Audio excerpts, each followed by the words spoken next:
Michelle were close friends, is that right? I considered her my sister. When was the last time that you and Michelle actually spoke? I don't know. I only remember seeing her at the meeting. Back in December? I think so, yeah. How do you feel about the fact that she's missing?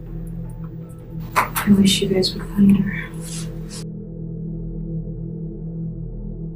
On Friday, May 27th, 2011, Michelle Lee was working a shift in the maternity ward at Kaiser Permanente Medical Center in Hayward, California. This was the final night of her internship at the hospital, the last step in a program she'd been working toward for years. Not long before 7 p.m, she told a fellow nurse she was heading to her car to retrieve some cold medication. Her white 2006 Honda CR-V was parked in the garage. Michelle walked out into the evening and vanished. When she failed to return, her supervisor and a security guard grew concerned. Together they searched the garage. While there, they spotted a white SUV driving up the ramp. The vehicle stopped abruptly, reversed, then sped away out of the garage. It was Michelle's Honda, but the driver was not Michelle. It was her former friend, Giselle Esteban, behind the wheel. Michelle's Honda was later abandoned half a mile away at a condominium complex. At the hospital, police were called, and the first troubling clues appeared. Blood was found on the pavement where Michelle's car had been. Inside the hospital, her purse was left in a break room. Investigators knew right away they were not dealing with a routine disappearance. Using the Honda's anti-theft tracking system, police located the vehicle. More blood was found inside, along with an ID badge from Samuel Merritt University. It did not belong to Michelle, it was one Giselle had stolen. Friends of Michelle told investigators that if there was anyone who might wish her harm, it was Giselle Esteban. They explained that the two women had once been close, but their friendship had unraveled. Now, they were enemies.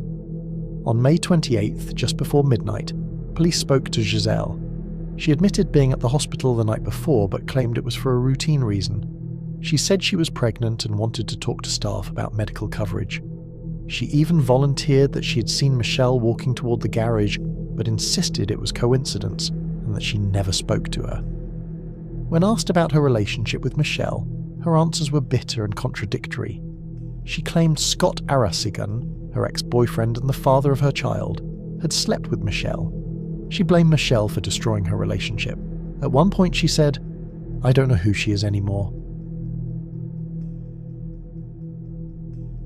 What do you think is going on with her? I don't know. I don't know who she is anymore.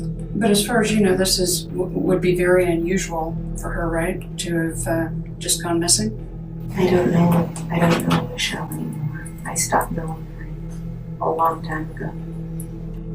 When detectives asked if she might have argued with Michelle that night, Giselle faltered. I don't recall. If I did, I would tell you. The story of Michelle and Giselle began years earlier. Giselle Esteban was born on February 4th, 1984, in Union City, California. She was raised in San Diego, the daughter of a Filipino family. Michelle Lair was born just months later, on October the 12th, 1984, also in San Diego, to a Vietnamese family.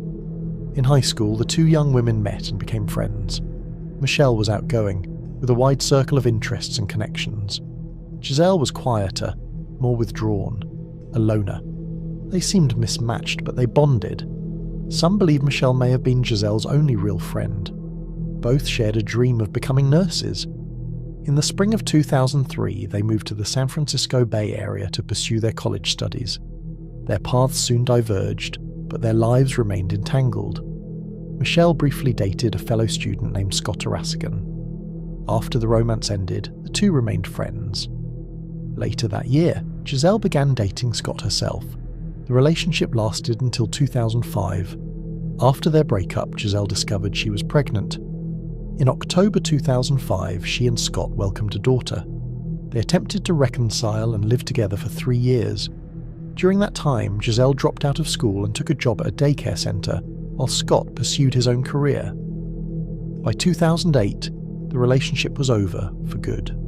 Custody of their daughter became a battleground. Scott eventually won 80% custody, a decision that devastated Giselle.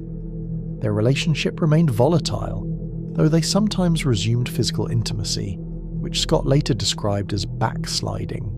Scott also revealed later that Giselle had been diagnosed with bipolar disorder, and that he eventually filed a restraining order against her. While Giselle's life was unravelling, Michelle's was on the rise.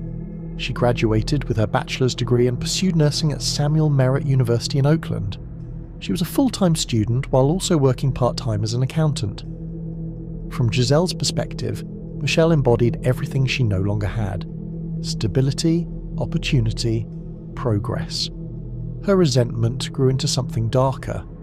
On May 26, 2011, the day before Michelle disappeared, Giselle visited Samuel Merritt University, even though she was no longer a student there.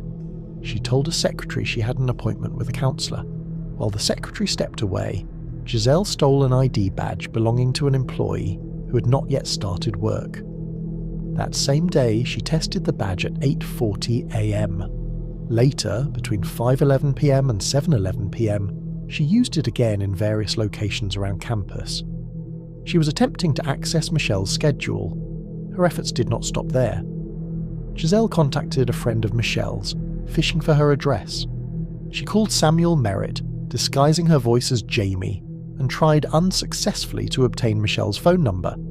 She also called Kaiser Permanente in Hayward on May 26th and 27th, attempting to find out when Michelle would be working. Every move pointed to planning. After Michelle disappeared, technology filled in the blanks. Her phone had travelled from the Kaiser garage to a rural area outside Hayward before returning near where her SUV was abandoned. Giselle's phone, meanwhile, had been in the hospital garage for 4 hours on May 27th. Investigators uncovered damning physical evidence. Giselle's DNA was found on the turn signal stock of Michelle's Honda. Michelle's blood was discovered on Giselle's shoes. The picture was clear. Giselle had lured Michelle to the garage, attacked her, likely with a knife, and killed her. Afterward, Giselle used Michelle's phone to call the hospital, posing as her, and claimed she would not be returning to her shift. But the call was placed to the emergency room, not the maternity ward, so the message never reached Michelle's supervisor. Giselle disposed of the body in a rural area about 15 miles from Hayward, before attempting to sneak Michelle's Honda back into the garage. Spotted by hospital staff, she fled and abandoned the vehicle elsewhere. On September 7th, 2011, police arrested Giselle Esteban for Michelle Lee's murder. At that point, Michelle's body had not been found. 10 days later, searchers discovered her remains. Giselle's trial began in October 2012. Her defense admitted she killed Michelle but argued for a manslaughter conviction instead of murder. They claimed her mental illness and her decision to stop taking medication explained her actions. The jury rejected this. Giselle Esteban was found guilty of murder and sentenced to 25 years to life in prison. Her earliest chance at release will come in 2029, when she'll be 45 years old. Realistically, in California, parole in cases like hers is rarely granted. The story of Giselle and Michelle began as an unlikely friendship between two young women with the same dream. It ended with one of them betrayed, murdered, and buried in a shallow grave, and the other condemned to spend the rest of her life behind bars. Giselle and Michelle began as two young women with similar dreams, yet jealousy, resentment, and unhealed wounds turned that connection into something lethal. I asked you, can we just be honest about Michelle, because she's the one issue that I really, really am having a hard time dealing with. That's not what you said at all. Yes! Okay, we well didn't then talk for fine. days. Starting from now, we are going to be honest about Michelle. Do you understand me? Whether you sleep with her, whether you share food with her, whether you talk to her, you will be honest with me. Look at me! You will be honest with me regarding her. Otherwise, I will take your life and hers. Mom. And you can take that to the grave with you. Why? Why? Because you lied about her so many times, it's hard to believe that you didn't sleep with her and lock her up. You deserve to die for your lies, as does she, and you will. If you do it again, this is your last and final warning. Why? Do you understand me? It's your last and final warning. It is unsettling to realise how much planning and determination went into the crime, and how many warning signs pointed to a spiral long before the tragedy occurred. In the end, one life was cut short and another was wasted, leaving behind only grief and unanswered questions. It makes me reflect on how important it is to recognise toxic dynamics, to set boundaries, and to seek help before anger hardens into something irreversible.